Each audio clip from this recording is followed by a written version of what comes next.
नमस्कार, NB news देख रहे हैं आप और मैं हूं आपके साथ मुस्कान। स्वागत है आप सभी का एनबी न्यूज के स्पेशल बुलेटिन में। देश में जब भी चुनाव होते हैं तो हर चरण की वोटिंग से पहले कुछ ही दिन पहले एडीआर रिपोर्ट जारी की जाती है, जिससे आम जनता को ये पता चल सके कि चुनावी मैदान में कितने उम्मीदवार दागी हैं। यूपी में 4 चरण के चुनाव खत्म हो चुके हैं। 5वें चरण के चुनाव के लिए वोटिंग 27 फरवरी को होनी है।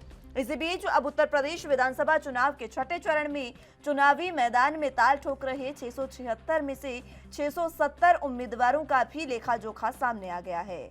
इनमें से 27% यानी 182 उम्मीदवारों के खिलाफ आपराधिक मुकदमे दर्ज है। 151 उम्मीदवार तो पुलिस रिकॉर्ड में हत्या, रेप, जानलेवा हमला करने जैसी गंभीर अपराधों के मुलजिम साबित हो चुके हैं। इसके साथ आपको बता दें कि एसोसिएशन फॉर डेमोक्रेटिक रिफॉर्म्स और यूपी इलेक्शन वॉच के साझा अध्ययन में सभी उम्मीदवारों के नामांकन के पर्चे के साथ दिए हलफनामे की जांच पड़ताल की गई। उससे पता चला कि समाजवादी पार्टी के 48 में से 40 यानी 83% उम्मीदवार आपराधिक पृष्ठभूमि वाले हैं। दूसरे नंबर पर 23 आरोपी उम्मीदवारों के साथ बीजेपी के, कांग्रेस और बीएसपी के 22 उम्मीदवार आपराधिक मुकदमे झेल रहे हैं। छठे चरण में समाजवादी पार्टी के 48 उम्मीदवारों में से 29 तो गंभीर अपराध के आरोपी हैं। बीजेपी के 52 में से 20 और कांग्रेस के 56 में से 20 पर गंभीर अपराधों के मुकदमे चल रहे हैं। बीएसपी के 57 में से 18 और आम आदमी पार्टी के 51 में से 5 उम्मीदवार गंभीर अपराधों के अपराधी हैं। 8 उम्मीदवार महिलाओं के प्रति अपराध के आरोपी हैं और इन 8 में से 2 पर तो रेप के केस भी दर्ज किए जा चुके हैं। 8 पर हत्या के आरोप में मुकदमे चल रहे हैं, जबकि 23 पर जानलेवा हमला करने यानी आईपीसी की दफा 307 के तहत हत्या का प्रयास करने के इल्जाम है। ऐसे ही लोगों की वजह से छठे चरण की 57 सीटों में से 37 सीटों के चुनाव क्षेत्र अति संवेदनशील घोषित कर दिए गए हैं, यानी कि रेड अलर्ट पर रखे गए हैं। आपको बता दें कि रेड अलर्ट पर उन चुनावी हलकों को घोषित किया जाता है जहां 3 या इससे अधिक उम्मीदवार आपराधिक रिकॉर्ड के साथ चुनावी ताल ठोक रहे हों।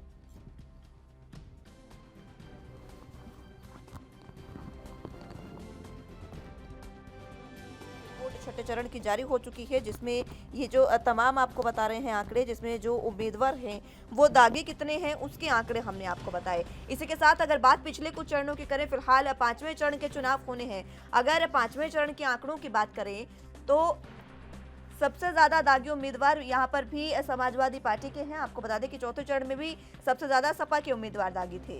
एसोसिएशन फॉर डेमोक्रेटिक रिफॉर्म्स और उत्तर प्रदेश इलेक्शन वॉच के साझा अध्ययन में ये तथ्य सामने आए कि 5वें चरण में समाजवादी पार्टी के कुल दागी 42 है, यानी 71% उम्मीदवारों के साथ अव्वल नंबर पर माफ कीजिएगा समाजवादी पार्टी है। अपना दल सोनेलाल के 7 में से 4 उम्मीदवार आपराधिक पृष्ठभूमि वाले हैं। इसी के साथ अगर बात बीजेपी की करें तो बीजेपी के 52 में से 25 उम्मीदवारों के खिलाफ आपराधिक मामले दर्ज हैं। बीएसपी और कांग्रेस दोनों 61 में से 23 उम्मीदवार उनके दागी हैं। 5वें चरण के ये आंकड़े आपको बता रहे हैं, जिनमें से 141 उम्मीदवारों पर हत्या, हत्या का प्रयास और रेप जैसे गंभीर मुकदमे दर्ज हैं।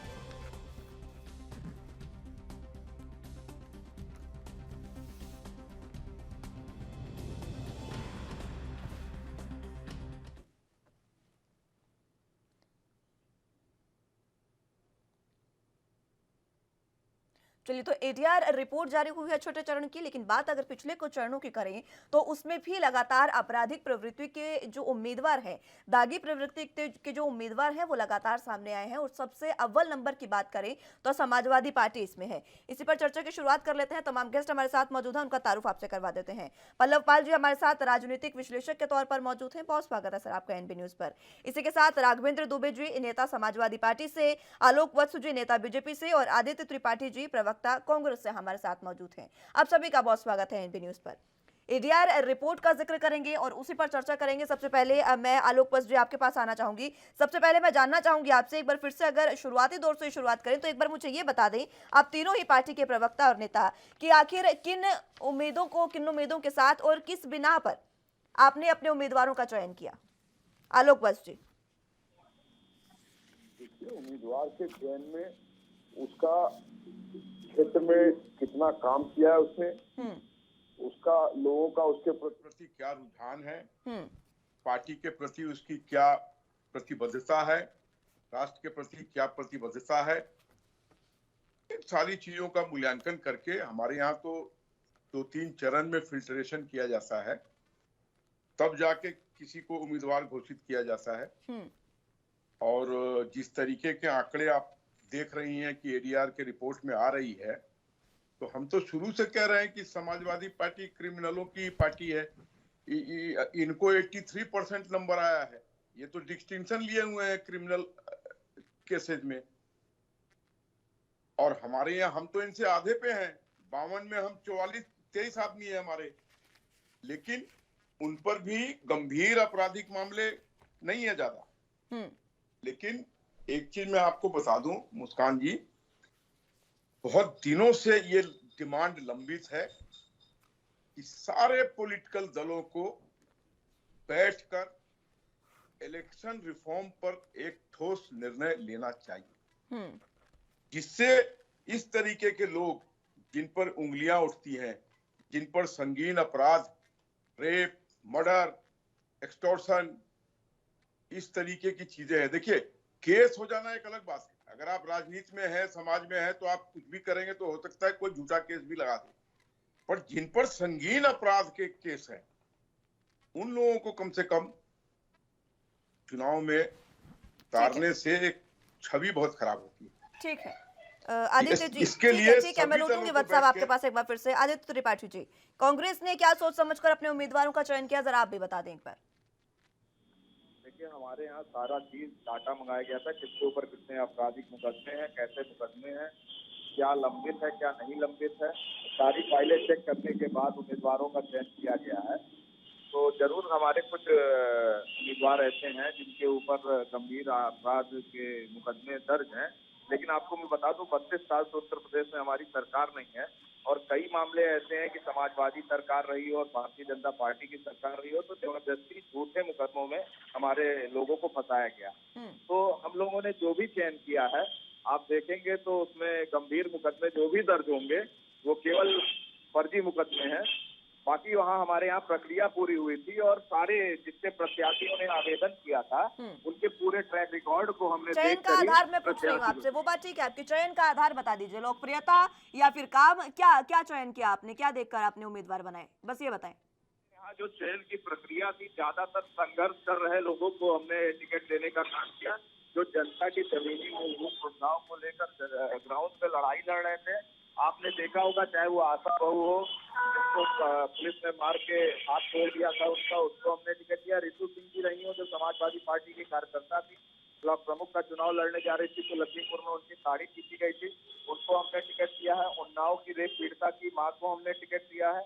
तो हमारे चयन का केवल और केवल यही था कि जो जनता के मुद्दों को लेके, जो अपने न्याय के लिए संघर्ष कर रहे लोग थे, और जमीनी मुद्दे को लेके कांग्रेस लड़ी। हमारे लिए मेन है महंगाई, भ्रष्टाचार और रोजगार, ये सब हमारे लिए मुद्दे हैं, और जो अपने लिए संघर्ष कर रहे थे, न्याय की लड़ाई लड़ रहे थे, उनको देखते हैं। ठीक है, चलिए राघवेंद्र जी आप भी बता दें।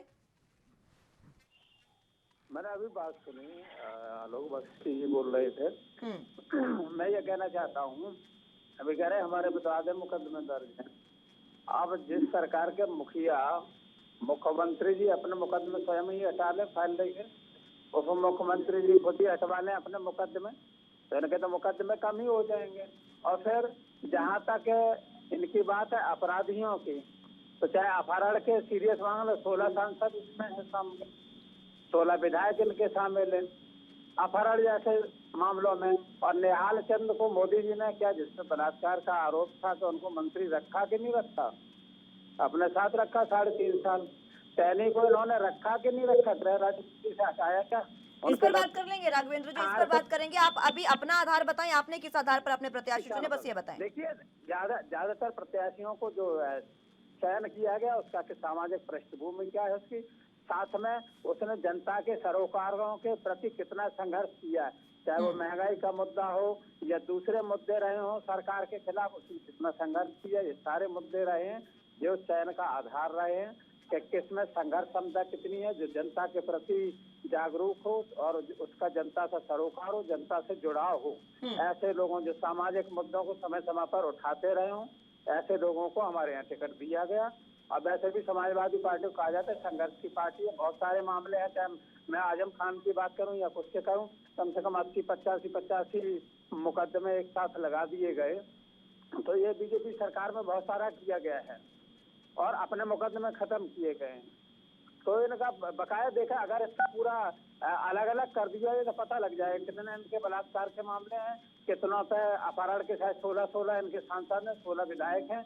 तो ये बहुत सारे मामले हैं और मैं तो ये कहता हूँ कि अगर इसमें चुनाव आयोग को भी अपना एक निर्णय लेना चाहिए कि कौन लड़ेगा और कौन नहीं लड़ेगा, जिससे कि कहीं भी किसी पे भी उंगली हो उसके लिए अगर सीमा रेखा तय कर दी जाएगी उसको सभी दल मानेंगे भी और इससे अच्छा भी रहेगा, अच्छा संदेश भी जाएगा।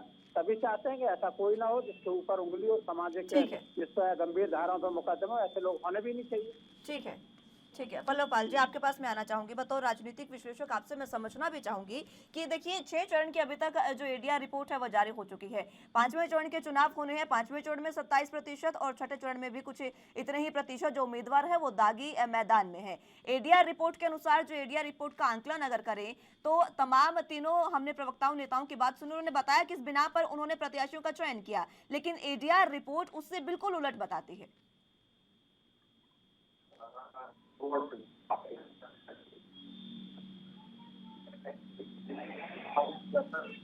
सामाजिक परिवेश की बात की जाती है, वो सिर्फ जातिगत वो शिक्षा बात है। अभी वो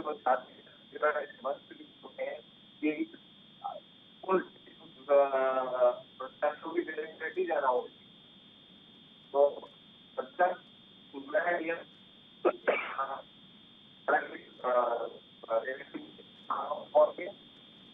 ना हो के साइड व्यू लेके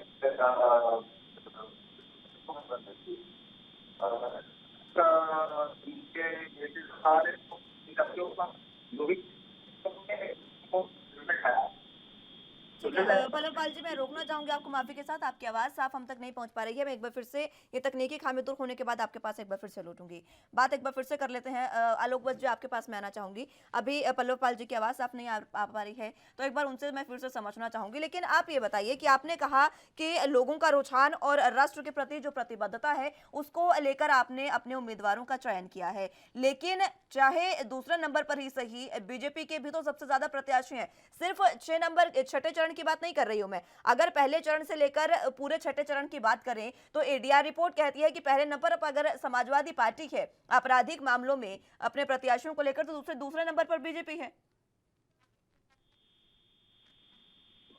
इसके फलक मैंने एक चीज आपको कहा ना कि इलेक्शन रिफॉर्म की बहुत ज्यादा जरूरत है और ये सभी दल के नेताओं को बैठकर इस पर तय करना होगा।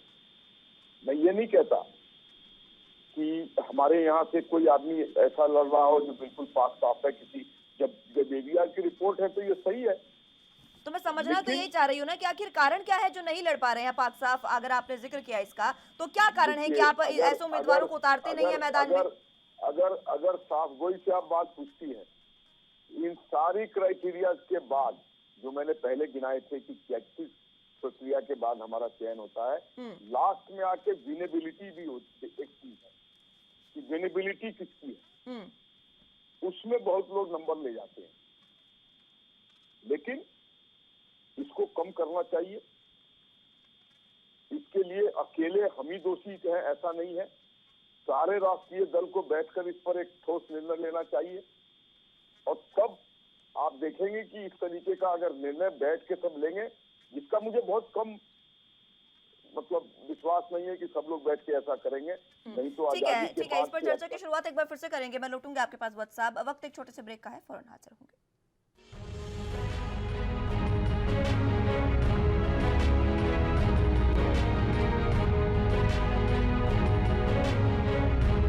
ब्रेक के बाद एक बार फिर से स्वागत है आप सभी का। उत्तर प्रदेश में 5वें चरण के चुनाव 27 फरवरी को होने वाले हैं और छठे चरण की एडीआर रिपोर्ट उससे पहले जारी हो चुकी है और उसी बीच एडीआर रिपोर्ट पर ही हम तमाम आज चर्चा कर रहे हैं। तो हम गेस्ट हमारे साथ मौजूद हैं, एक बार फिर से उनका रुख कर लेते हैं। वत्स साहब, अब अपनी बात पूरी करें।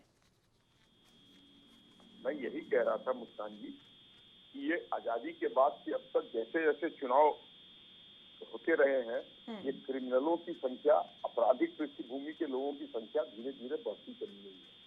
खासकर जो जातिगत पार्टियां हैं उनमें बहुत ज्यादा समावेश है क्रिमिनल बैकग्राउंड के लोगों का। उसमें बिहार में राजद, यूपी में समाजवादी पार्टी, ये सब शुद्ध जातिगत पार्टियां हैं, इनके यहाँ अपराधियों का बोलबाला है। आज यूपी के चुनाव में हमारा जो सबसे बड़ा मुद्दा है लोगों के बीच में, और जो लोगों के बीच में सबसे बड़ी चर्चा का विषय है कि साहब ये लोग अगर आ जाएंगे वापसी तो फिर गुंडा राज कायम हो जाएगा। ठीक है, हम अपने कार्यों के दम पे भी वोट मांग रहे हैं, हमने कार्यों की गंगा बहाई है वहां पे, लेकिन उसके अलावा जो हमने वहां पर एक लॉ एंड ऑर्डर की सिचुएशन को इम्प्रूव किया है, उसकी कारण भी बहुत ज्यादा हमें वहां पर लोगों का वोट मिलने जा रहा है। और महिलाओं की तो जबरदस्त वोटिंग हो रही है बीजेपी के पक्ष में। वो इतना भयमुक्त माहौल में जी रही हैं, लड़कियां इतना भयमुक्त माहौल में जी रही हैं, वो ये सब बर्दाश्त करने के लिए तैयार नहीं। लेकिन इन सब के बावजूद तुलसी का पत्ता बड़ा या छोटा, अपराधी अपराधी है, चाहे वो किसी दल में हो। इसके लिए राष्ट्रीय स्तर पर राष्ट्रीय नेताओं को बैठकर इलेक्शन रिफॉर्म्स पे बात करनी चाहिए। बहुत सी चीजें छिपी रहती हैं इसके अंदर। इलेक्शन कमीशन में जो मापदंड है पैसे खर्च करने का, वो भी मैं समझता हूँ कि कोई पालन नहीं करता होगा शायद सही ढंग से। उससे बहुत ज्यादा लोगों के खर्चे होते हैं, ये सबको मालूम है, लेकिन फिर भी ये प्रक्रिया चली जा रही है। इसके लिए एक ठोस निर्णय लेने की आवश्यकता है। ये समय की मांग है, समय की पुकार है। पहल कौन करेगा? ये समय की पुकार जो आप कह रहे हैं, इसकी पहल कौन करेगा? यही तो बात है। अगर आपकी सरकार है उत्तर प्रदेश में तो आपको इस बात का जिक्र कर लेना चाहिए था इस बार। और इस बार चुनाव आयोग का अगर जिक्र करूं तो उन्होंने पहले ही कहा था कि पूरे जो भी आंकलन है उसको बार बार अपनी साइट पर बताना भी होगा। अपराधियों की जो भी प्रवृत्ति होगी, उनके जितने भी मुकदमे होंगे वो सब बताने होंगे। उसके बाद अब एडीआर रिपोर्ट जब आई है, पहले चरण की अगर मैं बात करूं तो पहले चरण में 57 प्रत्याशी थे बीजेपी के, जिनमें से 29 पर तो आपराधिक मामले दर्ज थे। 57 में से 29 आपके प्रत्याशी ऐसे जिन पर मामले दर्ज हैं इतने। तो आप ये बताइए जनता विश्वास कैसे करेगी आप पर? देखिए, जनता के पास तो चॉइस इन्हीं लोगों के बीच में है। कुछ तीसरे प्रत्याशी को वो बाहर से लाके तो वोट, जो लड़ रहे हैं उन्हीं को वोट देंगे ना। मतलब आपका मतलब ये है कि आपको पता है कि जनता जो प्रत्याशी लड़ रहे हैं उन्हीं को वोट देगी, तो हम किसी को भी उतार दे, जनता को वोट तो देना ही पड़ेगा, ये कहना चाह रहे हैं आप? मैं ये नहीं कहना चाह रहा हूँ। आपने कहा जनता क्या करे, मैंने कहा जनता के पास जो प्रत्याशी उनके सामने है उसी में से किसी एक को वोट देना है। तो या फिर सरकारें क्यों, सरकार जो है वो क्यों नहीं जनता के सामने ऐसा प्रत्याशी रखती है कि जनता को सोचना भी ना पड़े? इतने अपराधी, रेप केस जिन पर है, वो तो अपराधी आपके चुनावी मैदान में खड़े हैं।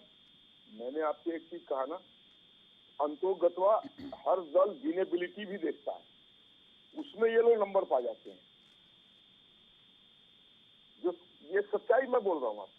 तो मतलब आप हत्या और रेप के आरोपियों को चुनावी मैदान में उतार देंगे? ठीक है, रघुवेंद्र जी आपके पास में आना चाहूंगा। हत्या और रेप के आरोपियों को बुलाने की, उतारने की बात नहीं कर रहा हूँ। मैंने आपसे कहा विनेबिलिटी भी एक क्राइटेरिया है जिसको बहुत प्रमुखता से कंसीडर किया जाता है। तो बात तो वही है ना, आप उस क्राइटेरिया के बिना पर किसी को भी चुनावी मैदान में उतार देंगे, ये भी तो सही नहीं है ना। हमारे यहाँ मुझे नहीं लगता ऐसे कोई लोग होंगे जिन पर रेप और ये मर्डर का केस हो और वो ठीक है, आएंगे, उस पर भी आएंगे। राघवेंद्र जी,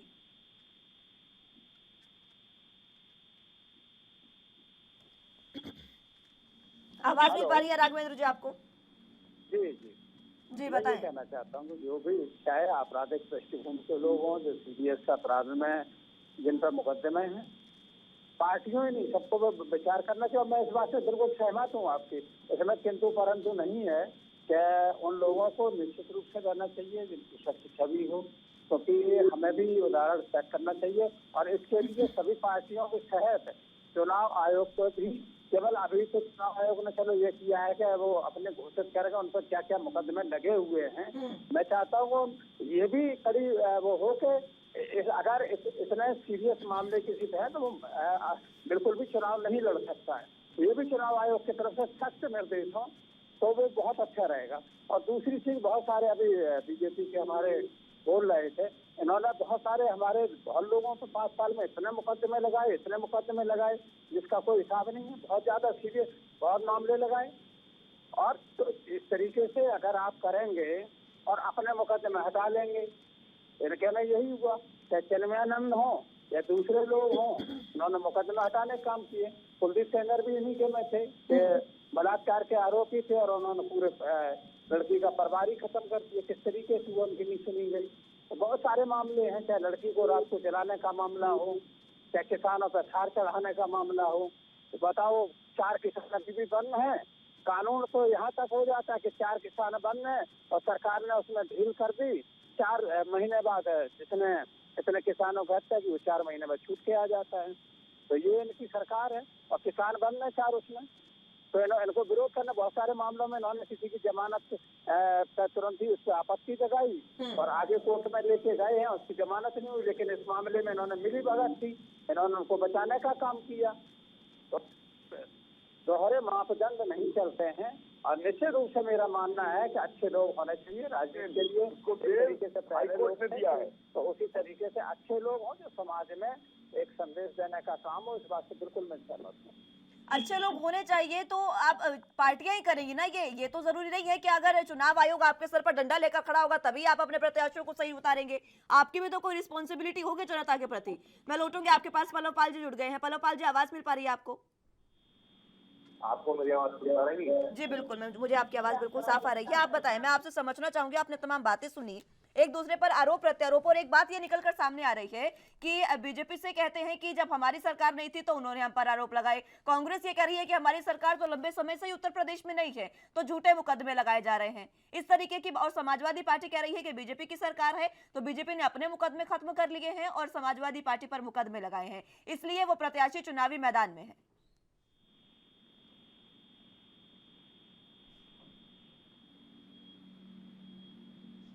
क्या मेरी आवाज आ रही है? जी, आप अपनी बात रखें। मैं ये कह रहा था, सुप्रीम कोर्ट का 2018 का जजमेंट है जिसमें पहली बार दागी प्रत्याशियों के ऊपर को जजमेंट दिया गया। हमें इसमें बहुत सारे चेंजेस लाने जा रहे थे। जब सुप्रीम कोर्ट ने जजमेंट दिया था तो बहुत क्लियरली कहा था कि आप सरकार को पार्लियामेंट के अंदर एक अध्यादेश या एक रिफॉर्म, इलेक्शन रिफॉर्म के तौर पर एक बिल पास कर देना चाहिए जिसमें अगर कोई भी लंबित मामला है तो वो भी इलेक्शन नहीं लड़ सकता। पहला स्टेप तो ये होगा, सही होगा कि आपको उन प्रत्याशियों को रोकना होगा जिनके खिलाफ केसेस लंबित हैं। दूसरा, आपको जो कदम उठाना होगा वो ये देखना होगा कि ऐसे प्रत्याशियों की विजिबिलिटी क्यों ज्यादा है।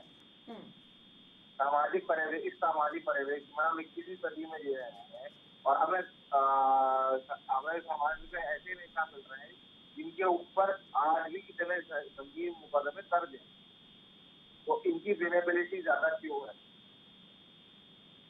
तीसरा, हमें जो एक टॉपिक जिसको हम बहुत ज्यादा इग्नोर कर रहे हैं वो ये है कि आपने जिन लोगों को टिकट दिए वो टिकट किस आधार पर मांग रहे हैं। क्या वो अपने समाज अपने समाज के आधार पर टिकट मांग रहे हैं या वो देश के लिए कुछ कर रहे हैं हमें इसमें टिकट मांग रहे हैं। ठीक है पल्लव जी, मैं लौटूंगी आपके पास, मैं रोकना चाहूंगी आपको, माफी के साथ लौटूंगी। एक बार फिर से चर्चा की शुरुआत करेंगे। वक्त एक छोटे से ब्रेक का है, फौरन हाजिर होंगे।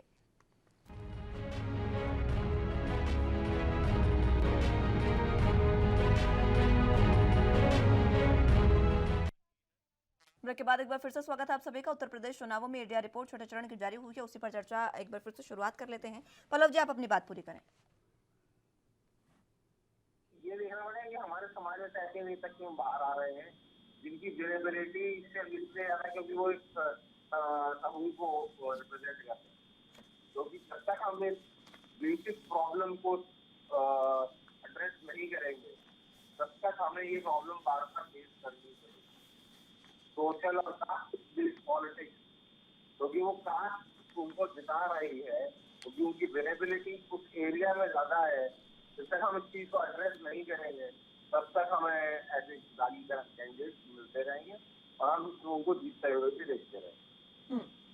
लेकिन ये जो बात है ये सीधे तौर पर जनता के लिए कहीं ना कहीं विश्वासघात वाली बात हुई, क्योंकि अगर बीजेपी की अगर बात करें तो बीजेपी ने साफ तौर पर कहा था कि हम लोकप्रियता के आधार पर जो प्रत्याशी हैं उनको चुन रहे हैं, साफ छवि के प्रत्याशी होंगे। और साथ साथ एक बात ये भी कही गई थी, प्रधानमंत्री ने हाल ही में जब अपने कैबिनेट का विस्तार किया था, मंत्रिमंडल का विस्तार किया था, उस समय में उन्होंने ये कहा था कि हम ज्यादा से ज्यादा युवाओं को इस बार जो है जगह देंगे कैबिनेट मंत्रिमंडल में भी और चुनावों में भी। पढ़े लिखे जो युवा होंगे उनको सबसे ज्यादा जगह दी जाएगी। लेकिन बात अगर करें इस तमाम 6 चरणों की, तो इसमें अगर पढ़े लिखे प्रत्याशियों की बात करें तो बहुत कम है। कई प्रत्याशी तो जो ऐसे हैं वो बिल्कुल निरक्षर है, जिन्हें कुछ आता ही नहीं है, जो कभी स्कूल ही नहीं गए। वो प्रत्याशी कैसे आप अपने एक जिले को चला पाएंगे, अपनी एक विधानसभा को चला पाएंगे? मैं आपसे यहाँ पे बहुत अग्री करूंगा। एक अंग्रेजी में एक डायलॉग है, political idealism and political reality are two different things. जो प्रधानमंत्री जी कह रहे हैं वो पॉलिटिकल आइडियलिज्म है। पॉलिटिकल रियलिटी ये है कि उन कैंडिडेट को जो समाज उनके समाज को रिप्रेजेंट करते हैं उनको जीते हुए कैंडिडेट को टिकट देना ज्यादा आसान है। वो पॉलिटिकल रियलिटी है किसी भी पार्टी की, चाहे वो समाजवादी पार्टी हो, चाहे भारतीय जनता पार्टी हो, चाहे कांग्रेस हो, चाहे कोई भी पार्टी हो इस देश। जब तक हम लोग एक क्राइटेरिया सुप्रीम कोर्ट के अंडर जाके चेक नहीं करेंगे और पार्लियामेंट में रेक्टिफाई नहीं होगा, तब तक हमें ये चीजें देखती है। एक मिनिमम एजुकेशन, एक minimum level of commitment, not to the society but to the nation. जब तक हम लोग नहीं बोलेंगे तब तक हम लोगों को ऐसे दागी कैंडिडेट मिलते रहेंगे और हम लोग जीतते हुए भी देखते रहेंगे। ठीक है, कांग्रेस से आदित्य जो हमारे साथ मौजूद है, आपके पास मैं आना चाहूंगी। मैं आपके ऊपर फिर से लौटूंगी पल्लव जी। कांग्रेस की बात करें तो 5वें चरण का मैं जिक्र कर रही हूँ, 61 में से 23 उम्मीदवार ऐसे हैं जो दागी है। हालांकि कांग्रेस ये बात कह रही है आदित्य जो जिस तरीके से आपने ये बात कही कि आपकी सरकार बहुत लंबे समय से नहीं है, लेकिन आप ये कह रहे हैं कि हमने तो सिर्फ उन प्रत्याशियों को टिकट दिया है जो जनता के लिए संघर्ष कर रहे हैं, लंबे समय से संघर्ष कर रहे हैं। मैं समझना चाहूंगी ये अपराधी कब से जनता के लिए संघर्ष करने लगे, जरा बताएं आप। देखिए मुस्कान जी, आपका प्रश्न बहुत अच्छा है। आप चैनल आपने देखा होगा, चाहे वो उन्नाव में, हेलो जी सुन पा रही हूँ मैं, आप अपनी बात रखें जी, चाहे वो उन्नाव की रेप पीड़िता की माँ हो, जब वो उन्नाव की रेप पीड़िता अपने न्याय के लिए संघर्ष कर रही थी तो आपने देखा होगा यही भारतीय जनता पार्टी की सरकार उसके पिता के ऊपर मुकदमा लगाया, उसकी माँ को गंभीर धाराओं में उलझाया और उनके ऊपर भी मुकदमे लगाए। आपने देखा होगा ये चीज। और दूसरी चीज आपको बता दूं, खुशी दुबे जो कि कानपुर की हैं, उनको भी आपने देखा होगा कि उनकी बहन के ऊपर मुकदमे कर दिए गए, उनकी माँ का नाम इलेक्टोरल उससे लिस्ट से ही हटा दिया गया। तो हमारे जो कैंडिडेट हमने बहुत सोच समझ के दिया है। और आपको बता दूं, चाहे वो कोई पॉलिटिकल रिफॉर्म रहा हो, चाहे वो कोई सोशल रिफॉर्म रहा हो, ऐसे कोई भी रिफॉर्म कोई लेके आई है तो कांग्रेस पार्टी हमेशा लेके आई है। और निश्चित तौर पे आपके चैनल के माध्यम से मैं कहना चाहूंगा, आज हमने 400 में से 160 महिलाओं को टिकट दिया है। और आप जाके चेक कीजिएगा, वो 160 बेदाग है, बेदाग छपी की है। और जैसा कि आज का प्रोपोगेंडा चल रहा है, पैसे की पॉलिटिक्स है, पैसे और पावर की पॉलिटिक्स है। और दोनों पार्टियों ने, चाहे वो समाजवादी पार्टी रही हो चाहे वो भारतीय जनता पार्टी है, इन्होंने कहा कि हमारा आधार विजिबिलिटी होती है। लेकिन मैं आपको बता दूं, हमारा आधार सच्चाई विजिबिलिटी नहीं है। हमने खुशी दुबे की बहन को भी टिकट दिया, उन्नाव की रेप पीड़िता की माँ को भी टिकट दिया, लखीमपुर में रितु सिंह जी को टिकट दिया। आशा बहु ना इनके पास बहुत ज्यादा धन है, ना इनकी बहुत ज्यादा लोकप्रियता थी, क्योंकि ये समाज के लिए अच्छे मुद्दों को लेकर संघर्ष कर रहे लोग थे। हमने इनको मौका दिया और आगे मैं आपको निश्चित तौर पर बताना चाहूंगा कि कांग्रेस की पूर्ण बहुमत की सरकार जब भी केंद्र में और प्रदेशों में रहेगी तो ऐसे आपको रिफॉर्म देखने को मिलेगा। हमने 35% महिला आरक्षण लाने के लिए पेश किया था पार्लियामेंट में, आपको याद होगा। हमारी सरकार को तब भी लाए और जब हम विपक्ष में तो भी लाए, हमेशा इसका विरोध हुआ है। तो हम हमेशा से सोशल रिफॉर्म करने वाली पार्टी रहे हैं और पॉलिटिकल रिफॉर्म करने वाली पार्टी रहे, और आगे निश्चित तौर से हम ये रिफॉर्म लाएंगे। ठीक है, हम सोशल रिफॉर्म करने वाली पार्टी रही है, ये कांग्रेस कर रही है। आपकी बातों में वत्स आप कुछ कहना चाह रहे हैं, आलोक वत्स जी। मुस्कान जी, कांग्रेस की प्रॉब्लम यूपी में है कि इनको कैंडिडेट ही नहीं मिलता था। तो ये अगर ये इतना ही, जितना ये बात अभी बोले हैं कि मैं इतना है कि इन सब मापदंडों पर खरा आदमियों को टिकट दिया, तो क्यों 39% क्रिमिनल इनके पास टिकट पा गए? और क्रिमिनल केसेस जिन पर गंभीर अपराध है वो भी 39% है।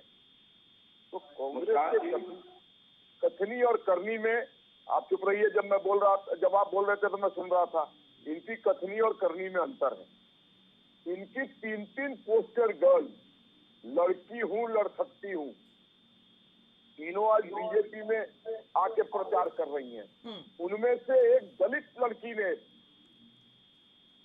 प्रियवंशी या रघुवंशी उसका टाइटल है, मुझे याद नहीं आ रहा है, उसने यहाँ तक कहा कि प्रियंका गांधी जी के पीए ने, सतीश ने मेरे से टिकट दिलाने के लिए घूस मांगा था, वो घूस नहीं दिया तो मुझे उसने बाहर कर दिया। और आपके चैनल और जितने भी चैनल ने वहां पर सर्वे कराया है उसमें कहीं पर ये 7% से ऊपर नहीं दिखाई दिए। तो इनकी त्रासदी ये है, ये 32 साल से आउट ऑफ पावर है यूपी में, और ये आने वाले आगे के 32 साल भी आउट ऑफ पावर ही रहेंगे। इनको तो रिटायर्ड पवेलियन में जैसे ये बैठे हुए हैं, इनको कुछ दिन तक चुनाव ही नहीं लड़ना चाहिए। इनको तो पहले अपने दल को संगठित करना चाहिए। जी ठीक है, मैंने आपकी बातें सुन ली। और एक कहावत आपने भी सुनी होगी कि जिनके खुद के घर शीशे के हों उन्हें दूसरे घरों में पत्थर नहीं फेंकने चाहिए। जरा अपने गिरेबान में झांक कर देख ले एक बार। एक सेकंड, आप पहले सवाल सुनिएगा पूरा। शिक्षित उम्मीदवारों की बात आपने की थी, निरक्षर उम्मीदवार जनता को दिए, युवा उम्मीदवारों की बात की थी, बहुत से ऐसे उम्मीदवार हैं जो 50 साल से ऊपर के हैं। आप ही ने कहा था, बीजेपी ने कहा था कि युवा उम्मीदवारों को दिया जाएगा। पढ़े लिखे ना पढ़े लिखे दिए, ना युवा दिए, और ना ही साफ छवि के दिए हैं। मैं आपकी इस बात से सहमत नहीं हूँ। इसका हमारे पास प्रमाण है। ठीक है, बताएं। हमने उत्तरांचल में युवा सीएम दिया, हमने मणिपुर में युवा सीएम दिया, हमने असम में युवा सीएम दिया। ऐसा जैसी बात नहीं है। बात उत्तर प्रदेश की हो रही है, बात 6 चरणों की हो रही है, और आप कहां असम में पहुंच गए हैं? उत्तर प्रदेश में प्रत्याशियों की बात कर रही हूँ मैं आपसे। सारे प्रदेशों में, और सारे प्रदेशों में जहां हमारी सरकार है। फिलहाल उत्तर प्रदेश की बात करिए। पुराने चेहरों को हमने मंत्री नहीं बनाया है, सब नए चेहरों को मंत्री बनाया है, और सब यंग है। फिलहाल उत्तर प्रदेश की बात मैं आपसे कर रही हूँ, और यहीं की बात करें। प्रत्याशी सीएम तक तो अभी पहुंचे ही नहीं है, प्रत्याशियों की बात हो रही है। उत्तर प्रदेश में हमें कोई संकट नहीं है। हमारे किए गए कार्यों के प्रति जनता का असीम विश्वास है। ठीक है, सवालों के जवाब नहीं है तभी आप इधर उधर की बातें कर रहे हैं। मैं लौटूंगी आपके पास। राघवेंद्र जी, आप भी ठीक है। राघवेंद्र जी, सबसे ज्यादा सपा के प्रत्याशी हैं दागदार, सबसे ज्यादा। और कोई नहीं जी। देखिए, उसमें अगर विभेद कर दिया जाए, अलग अलग कैटेगरी बना दिया जाए। देखिए, ज्यादातर मुकदमे इसी सरकार में, आपने देखा जिस तरीके से ईर्ष्या देशभाव से इस सरकार ने काम किया, किसी सरकार ने अब तक काम नहीं किया।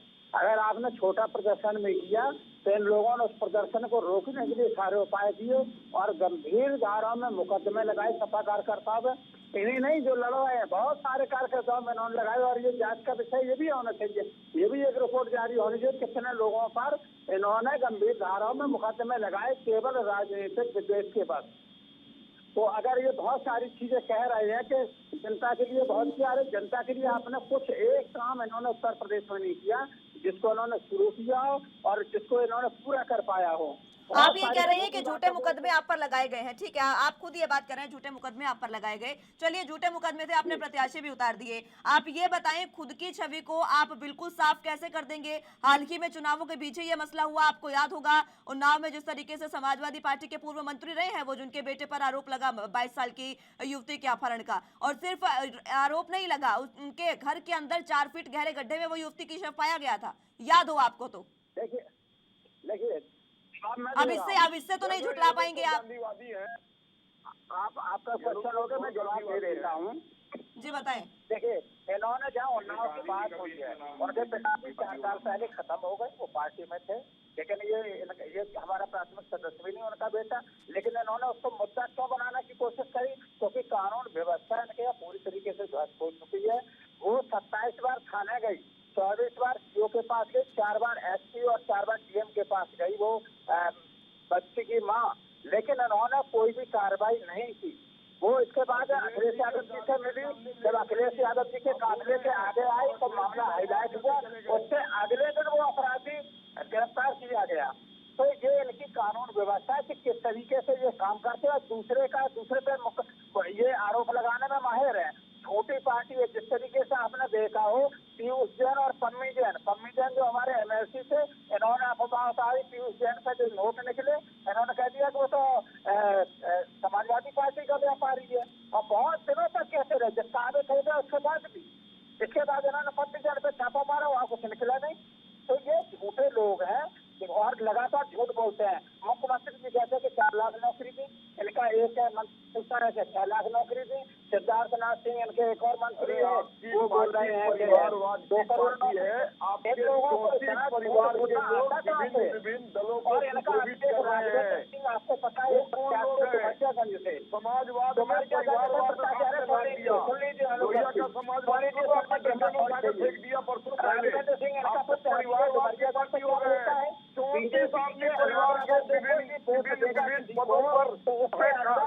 मुसलमान का खून है, ये बोल रहे हैं कि मुसलमान का खून है। अगर भाजपा को नहीं दे रहे, इनके प्रशासन का मुकदमा होना चाहिए, इनको जेल होना चाहिए। मुसलमान का वोट भी पा रहे हैं। हमने मुसलमानों को भी राशन दिया है, हमने मुसलमानों को भी कोविड दिया है, हमने मुसलमानों को भी शौचालय दिया है, हमने मुसलमानों को भी घर दिया है, हमने मुसलमानों की महिलाओं को 3 तलाक की मुक्ति दिलाई है। आपने क्या किया है? होने जा रहे हैं लोग पूरे तो गए आपका होने जा रहा है। आप देखना 10 मार्च को कहीं वो दिखाने लायक आप नहीं बचेंगे। आपने जनता के साथ जो विश्वासघात किया है। चलिए ठीक कोई है, बात नहीं है। 10 तारीख को दूध का दूध और पानी का पानी हो जाएगा। ठीक है। 10 तारीख को तो सब साफ हो जाएगा, लेकिन उससे पहले इंडिया रिपोर्ट में बहुत कुछ साफ करते नजर आ रही है।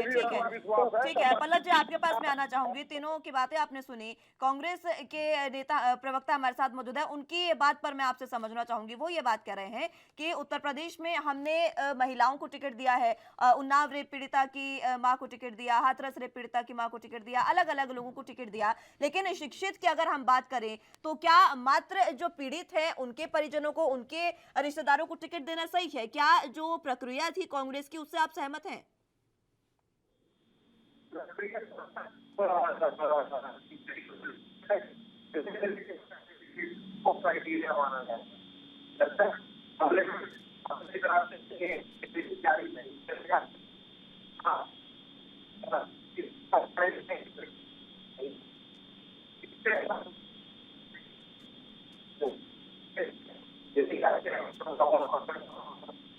चलिए पल्लव जी, आवाज एक बार फिर से आपकी साफ नहीं आ पा रही है, मैं लौटूंगी एक बार फिर से आपके पास। आदित्य जी, आपके पास मैं आना चाहूंगी। हालांकि आपकी जो प्रक्रिया थी उस पर मैं बातचीत करना चाह रही थी पल्लव जी से, सुन मैं नहीं पा रही हूँ उनको बिल्कुल ठीक से। आप अपनी बात रखें। देखिए, आधार हमेशा से जो भी रहा हो टिकट देने का, आपराधिक लोग लड़ते हैं, जीतते हैं, जनता जिता के भेजती है। लेकिन जैसे हमारी पार्टी ने अभी जो आपने कहा कि क्या ये क्राइटेरिया सही था, आप बताइए कोई अगर न्याय की लड़ाई लड़ रहा हो, उसके परिवार के पीछे विधायक लग के और एक इतनी बड़ी पार्टी जो कि राष्ट्र में भी सरकार में है, उत्तर प्रदेश में भी सरकार में, उसके बाद उसके पूरे खानदान, उसके घर के 4 लोग मर गए। शायद आपको पता होगा कि उसके घर के 4 लोगों की हत्या भी कर दी गई। अगर इस तरह का कोई पीड़ित है और वो लड़ रहा है अपने लिए, उसके संघर्ष को देखते हुए हमने टिकट दिया, तो हमें नहीं लगता कि हमने कोई गलत कार्य किया, और जनता भी उस पर विश्वास दिखाएगी। और आपने देखा होगा कि शिक्षित की बात करें तो आप एडीआर की रिपोर्ट भी देखिए, उसमें सबसे ज्यादा शिक्षित और अच्छे अच्छे पीएचडी स्कॉलर हमारी पार्टी ने दिया। सदफ जाफर जी को आपको याद होगा, लखनऊ में एनआरसी में बेचारी वो शिक्षिका थी, उनके ऊपर फर्जी मुकदमे करके उनको जेल में डालने का काम किया, हमने उनको टिकट दिया है। तो हर जगह हमने संघर्ष को देखते हुए, जनता के मुद्दों को देखते हुए, महंगाई, बेरोजगारी, आप बताइए आज के टाइम में कितनी बेरोजगारी है, भारतीय जनता पार्टी ने बेरोजगारों के लिए क्या किया? पोस्टर गर्ल कहाँ चली गई? लड़की हूँ, लड़ सकती हूँ, पोस्टर गर्ल कहाँ गायब हो गई? तीनों के तीनों। देखिए, पोस्टर गर्ल को पोस्टर पे अगर हमने लगाया तो उनको बहुत बड़ा सम्मान दिया था। अब कोई अपने पॉलिटिकल लालच में कि उनको टिकट मिलना चाहिए, उनका जो घूस देने की बात की प्रियंका गांधी के पीए को, कोई पार्टी छोड़ता है तो वो ऐसी बातें करता है। आपको भी पता होगा कि आपकी पार्टी लोग छोड़ के गए और क्या क्या बोले। आप क्या पिछड़ा विरोधी है? हमारे यहाँ जो है हमारे यहाँ से जो आयाराम गयाराम गए उनको जनता सबक सिखा देगी। आयाराम गयाराम नहीं, बहुत सारे विधायक भी आपके गए जो बहुत सालों से आपके यहाँ विधायक थे। आयाराम गयाराम नहीं है आपके, उन सालों से ऐसे लोग गए हैं। ये जितने लोग गए हैं, ये जितने लोग गए, ये मान लीजिए वो सारे लोग आयाराम गयाराम थे। भारतीय जनता पार्टी कोई चीज एक्सेप्ट नहीं करती। आप बताइए, आपने अजय मिश्रा टेनी को बर्खास्त किया? आपने बताइए अजय मिश्रा टेनी को आपने बर्खास्त किया? आपने अजय मिश्रा टेनी को बर्खास्त किया? क्यों टेनी को बर्खास्त करेंगे? अजय मिश्रा टेनी ने कहा था कि अगर मेरे पुत्र के बेटे ने अपराध, किसी के बेटे ने अपराध किया तो उसके बाप को बर्खास्त कर दो। नहीं, ये क्या रूल है? अजय मिश्रा टेनी ने कहा था कि अगर मेरे पुत्र की संलिप्तता पाई जाएगी तो मैं इस्तीफा दूंगा। क्यों नहीं दिया उन्होंने इस्तीफा? मैटर इज सब जुडिस, लेट द कोर्ट डिसाइड। अगर वो कल्प्रिट होंगे तो टेनी की रिलीज करेंगे। Court will surely decide. और ये और किसी पार्टी का कारनामा होता तो आपकी भारतीय जनता पार्टी के कार्यकर्ता सड़कों पे लौट रहे होते। देखिए, आप एक चीज महसूस कर लीजिए कि आप हाशिए पे आ गए हैं, आपकी पार्टी हाशिए पे आ गई है, और हम अपने कारनामों के कारण, हम अपने जनता के विश्वास के कारण विश्व की सबसे बड़ी पार्टी बनके खड़े हो चुके हैं, और विश्व की सबसे अमीर पार्टी भी, सबसे अमीर पार्टी भी। आसमान में देखिए कि कहाँ कमी है, विश्व सब जगह से साफ है आप। अब आपको लोग राजनीति में अछूत समझता है।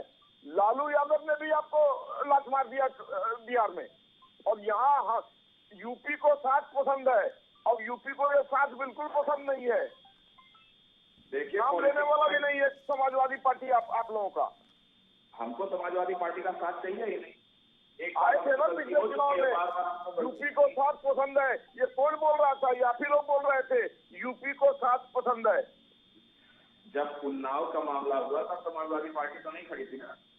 जब कुलदीप सेंगर का मामला हुआ, ठीक है, लौटूंगी मैं एक बार फिर से आप सभी के पास चर्चा की शुरुआत करेंगे। वक्त एक छोटे से ब्रेक का है, फौरन हाजिर होंगे।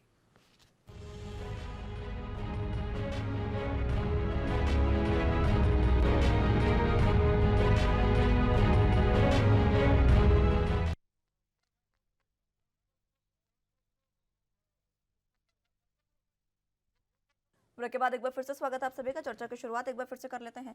पल्लव जी, आपके पास मैं आना चाहूंगी। फिलहाल आपसे मैं दोबारा से समझना चाहूंगी वही सवाल, कांग्रेस की प्रक्रिया पर मैं आपसे जानना चाहूंगी। मैं जहाँ तक मैं समझ पा रहा हूँ, आलोक वत्स जी जो कह रहे हैं कि टेनी साहब का जो एक अपन हम लोग एग्जाम्पल ले लेते हैं टेनी साहब का। जी, टेनी साहब के फादर जो कि देश के गृह राज्य मंत्री हैं, जो इंटरनल सिक्योरिटी के लिए जिम्मेदार है, अगर वो केस इन्फ्लुएंस नहीं कर सकते तो भारत में कोई केस इन्फ्लुएंस नहीं होता। अगर वो केस इन्फ्लुएंस नहीं कर सकते, उनका रिजर्वेशन इस बेसिस पे मांगा जा रहा है कि वो केस को इन्फ्लुएंस कर सकते हैं। अगर वो केस इन्फ्लुएंस नहीं कर सकते तो भारत में कोई केस इन्फ्लुएंस नहीं होगा। हर केस में इन्फ्लुएंस यूज हो रहा है, और मेरे हिसाब से भी टेनी साहब को रिजाइन कर देना चाहिए था बहुत पहले, क्योंकि जब तक आप अपने खुद के अंदर झांक के मॉरली राइट डिसीजन नहीं लेंगे, तब तक इस देश की राजनीति में बदलाव नहीं आएगा। ये सिर्फ एक एग्जाम्पल है। हेलो जी, मैं सुन पा रही हूँ, आप अपनी बात रखें। हाँ, तो जब तक ऐसे एग्जाम्पल सेट नहीं होंगे, प्रधानमंत्री जी कुछ आते आते ये नहीं बोलेंगे कि हमें ये चीजें करनी है और हमें पार्लियामेंट में अधिवेशन लाने पड़ेंगे ताकि हम लोग हिंदुस्तान की पॉलिटिक्स चेंज हो सके। नहीं तो ये centre for reform for democracy की रिपोर्टें आती रहेंगी और हमें और आप ऐसे ही डिस्कस करते रहेंगे, और ये लोग ऐसे ही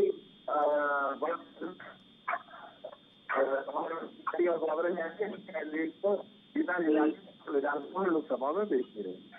बिल्कुल, लेकिन ये मानती तो नहीं है ना पार्टियां तो ये कह रही हैं कि पहले इलेक्शन कमीशन जो है, मैं लौटूंगी वत्स साहब, पार्टियां तो ये कह रही हैं कि पहले इलेक्शन कमीशन को इस पर एक्शन लेना चाहिए, इलेक्शन कमीशन को पूरे रूल बनाने चाहिए, उसके बाद पार्टियां जो है वो इसको फॉलो करेंगी। यानी कि जैसे एक स्कूल में अध्यापक जो होता है वो बच्चों के सर पर डंडा लेकर खड़ा होता है, वो बात कह रही है तमाम पार्टियां यहाँ पर। देखिए पल्लव पाल जी, मैं एक थोड़ा मैं लौटूंगी व्हाट्सएप आपके पास, मैं लौटूंगी व्हाट्सएप, लौटूंगी। टीएन सेशन ने बता दिया था इलेक्शन कमीशन किस चिड़िया का नाम है। ये एक मूलभूत सवाल है आलोक जी, जिसका संसद में पार्लियामेंट में रेजोल्यूशन पास नहीं होगा फॉर इलेक्टोरल रिफॉर्म, तब तक जो वो तो मैंने शुरुआती अपने वक्तव्य में बोला कि इस देश में आलोकवर्ती में मेरी बात रख लूं, आलोकवर्ती में मेरी बात रख लूं। जहाँ तक रिफॉर्म का सवाल है, 1993 में पहली बार रिफॉर्म की बात हुई थी। 28-29 साल होने जा रहे हैं हमें। पीवी नरसिम्हा राव जी ने फर्स्ट टाइम इलेक्टोरल रिफॉर्म की बात की थी, और आज तक उन रिफॉर्म्स को ऐसे ही ठंडे बस्ते में, चाहे वो मोदी जी हो, अटल जी हो, चाहे कांग्रेस हो, चाहे मनमोहन सिंह जी हो, उसको ठंडे बस्ते में डालते रहे हैं। क्यों? ये एक सवाल हमें अपने नेताओं से और अपने समाज से पूछना होगा, जब तक हम नहीं करेंगे। बिल्कुल। और एक बात और देखिए ना, आलोक वत्स जी ने तो एक बात ये भी कह दी थी पल्लव जी कि देखिए जनता को तो फिर वोट करना ही पड़ेगा। जनता के पानी जब उनसे पूछा कि जनता क्या करे जब आप जनता है वो बहुत गंदा हो जाता है। अगर पूरी एक विधानसभा लगा दे आगे कैंडिडेट पे, तो इलेक्शन दोबारा कराना पड़ेगा।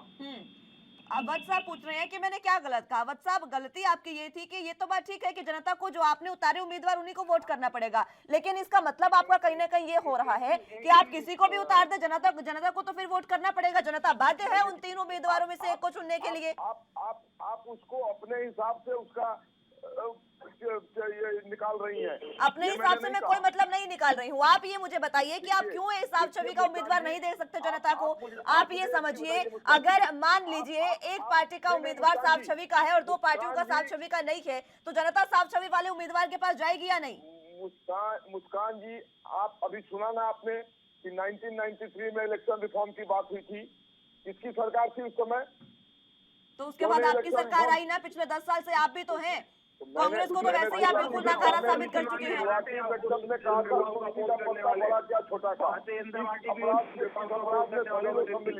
मैंने शुरू में ये वक्तव्य दिया है। ठीक है, जवाब ले लीजिए पल्लव जी, जवाब भी दे रहे हैं आपको। ठीक है पल्लव जी। 1993, 2001, 2008 जिन इलेक्शन रिफॉर्म की आज हम बात कर रहे हैं, वो 3 बार हमारे प्रधानमंत्रियों ने रखे, चाहे वो अटल जी हो, चाहे पीवी नरसिम्हा राव जी हो, चाहे मनमोहन सिंह जी हो। जब भी इनको रखा, ऑपोजिशन ने उनको अपोज किया, और ऑपोजिशन में इन तीनों समय पे कौन था? एक बारी कांग्रेस थी और 2 बारी बीजेपी थी। तो बीजेपी भी उतनी ही कल्पेबल है जितनी की कांग्रेस है। ताली कभी एक हाथ से नहीं बचती आलोक वत्स साहब, ताली कभी एक हाथ से नहीं बचती। मैंने तो पल्लव पाल जी अपने शुरुआती वक्तव्य में कहा कि तुलसी का पत्ता बड़ा या छोटा क्या, इसमें सभी लोग दोषी हैं। मैंने तो इस बात को बोला है खुद। तो क्या भारतीय जनता पार्टी, क्योंकि देश की जो की पार्टी है, इंडिया की सबसे बड़ी पार्टी है, दुनिया की सबसे अमीर पार्टी है, क्या ये डिसीजन नहीं है? चलिए ठीक है, आपके इस बात का जवाब क्योंकि आलोक वत्स साहब ने पूछा है तो कांग्रेस से भी ले लेते हैं। लंबे समय से कांग्रेस सत्ता पर काबिज थी। आदित्य जी जवाब दे दें, क्यों फॉर्म नहीं हो पाया? देखिए, हेलो जी, मैं सुन पा रही हूँ आपको, आप अपनी बात रखें। देखिए, रिफॉर्म के लिए एक राय सबकी होनी चाहिए। अकेले कांग्रेस पार्टी ही रिफॉर्म नहीं कर सकती, और निश्चित तौर पे मैं आपको आपके मंच से कहना चाहूंगा कि जिस दिन हमारी पूर्ण बहुमत की सरकार होगी और बड़ा पॉलिटिकल रिफॉर्म आपको देखने को मिलेगा, जैसे आपको उत्तर प्रदेश में देखने को मिला, 160 महिलाओं को हमने लड़ाने का काम किया। आपने देखा कि हम रिफॉर्म लाने की कोशिश कर रहे थे, 33% आरक्षण हमने महिलाओं को वहाँ पे बात किया था, रखा था बिल 33% आरक्षण का। उसका अपोज हमेशा, चाहे हम सत्ता में रहे हो तो बीजेपी ने किया, और चाहे हम आज विपक्ष में हो तब भी हमने रखा, तो उसको बीजेपी ने जरा सी वैल्यू नहीं दी। तो बिल्कुल मैं आ रही हूँ वत्स साहब, मैं लौट रही हूँ आपके पास, मुझे उनकी बात सुनने दीजिए एक बार। और कोई पार्टी के बस की बात नहीं है पॉलिटिकल रिफॉर्म लाना, ये केवल और केवल कांग्रेस पार्टी ला सकती है और निश्चित तौर पर लाएगी, और ऐसा आपको देखने को मिलेगा। अरे अब आने वाले नेता का नाम बता दीजिए। प्रियंका गांधी के बच्चे का क्या नाम है जिसको आप लोग ढोइएगा फिर कुछ दिन के बाद, उसका भी नाम बता दीजिए। देखिए वत्स जी, मैं आपको बता दूं, आप लोग परिवारवाद से बहुत ज्यादा आरोप लगाते हैं, कांग्रेस के परिवारवाद से। आपने पंकज सिंह को टिकट दिया, आपने पिछले बार पंकज सिंह का हम दर्द होकर थोड़ी पी रहे हैं। पौत्र उनके कल्याण सिंह के पौत्र को आपने टिकट दिया और दिया। आप ये मत बताइए कि आप परिवारवाद की पार्टी नहीं है। सुनिए, आप सुनिए, और मुझे गर्व है कि मैं परिवारवादी पार्टी में। सुनिए मेरी बात बता दीजिए। सुन लीजिए एक बार, बात सुन लीजिए पहले। आप मेरी बात सुनिए। मुझे गर्व है कि मैं ऐसी पार्टी से बिलोंग करता हूं जहां परिवारवाद है, और मैं इस परिवारवाद को आगे बढ़ाऊंगा। आप सुनिए, हमने पॉलिटिकल रिफॉर्म्स किए, हमने सोशल रिफॉर्म्स किए, हमने बेटा का नाम बता दीजिए। आप मेरी बात सुनेंगे कि आप ही चलिए ठीक है, बोलेंगे। समय इतनी ही इजाजत देता है। बहुत बहुत शुक्रिया आप तीनों का हमारे साथ जुड़ने के लिए, आप सभी का हमारे साथ जुड़ने के लिए और चर्चा हमारे साथ करने के लिए। लेकिन एडीआर रिपोर्ट के जो आंकड़े जारी हुए हैं उसमें पहले एडीआर जो जारी हुआ पहले चरण का और छठे चरण का अगर देखें तो सभी पार्टियां बराबर की हकदार हैं इस सवाल के लिए कि आखिर साफ छवि का उम्मीदवार कब दिया जाएगा जनता को। अभी तक नहीं मिल पाया है। बहुत सारे ऐसे उम्मीदवार हैं जिन पर अलग अलग तरीके के मुकदमे दर्ज हैं और इसमें 307 के आरोपी भी इस बार चुनावी मैदान में है। तो एएनबी न्यूज की जनता से अपील रहेगी कि अपना उम्मीदवार सोच समझ कर चुने, क्योंकि यही वो विधायक होगा जो विधानसभा में जाकर आपकी बातों को आगे रखेगा। फिलहाल के लिए हमारे साथ बस इतना ही। तमाम अहम खबरों के लिए आप बने रहिए एएनबी न्यूज के साथ। नमस्कार।